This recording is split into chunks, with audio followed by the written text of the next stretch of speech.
Five key areas were also spoken about as some of the top deliverables from this FMCBG meeting. In terms of the outcomes that we see, as this is the last leaders meeting before the leaders summit happening later, can we, other than the draft communique, what other key deliverables can we expect? We expect a good movement on all five of them. And if your question is that what else beyond those five, there's a paper on that how the macroeconomic risk of energy transition. Uh, there's a one particular work which FEMA working group has done. There's another work which have been done is on the food and energy insecurity, what the implications are. That work we expect to move strongly forward on that particular aspect. Then on the digital public infrastructure, there are two significant elements. What are the high-level principles which can help countries to adopt suitable to their conditions, the digital public infrastructure?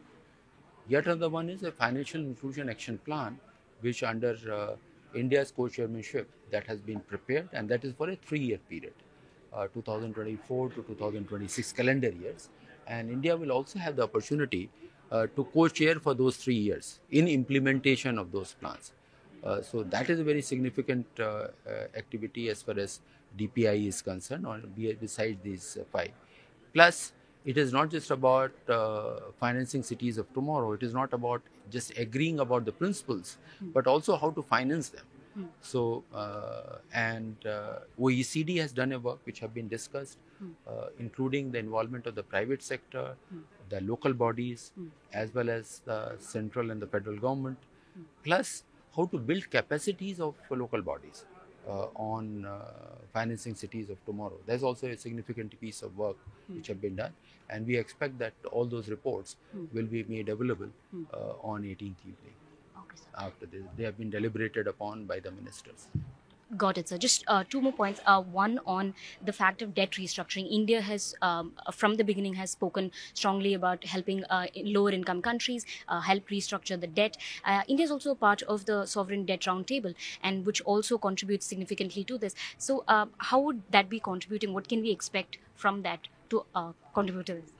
See, before the meeting, it will be presumptuous on my part to say what the meeting will achieve, that the ministers and governors will discuss and then provide the way forward. But yes, we do expect that when the ministers had met the last in a large sitting in February and thereafter in April, there would be a positive movement beyond that. Would they be meeting like here also? Right? No, there is no round table. Round table is supposed to happen twice a year on the spring meeting and the annual meeting of the fund and the bank. But what the ministers had declared in their output statement, we do expect there will be a positive movement. Last question, apologies. The last FMCBG meeting saw that the IMF also strongly cited a position of crypto regulation in terms of a ban. And well, India's position is known, but since India is a presidency this time, have we seen other countries also side with IMF's view on stricter norms in terms of even a ban, perhaps? Is that still the sentiment that we're finding from majority of countries? It will not be correct to say that IMF has advocated the ban, or even India has advocated there should be a ban. It is very clear that there has to be a minimum common set of regulations in all countries.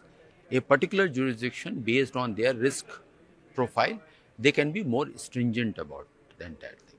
So nobody is talking about ban. One is talking about how to take into account the macroeconomic risk, the financial risk, and also the financial integrity risk into the system. At the same time, allow for the potential of this technology to play out. So that's an effort to find the common ground on that particular one. Thank you. Thank you, Sudhir.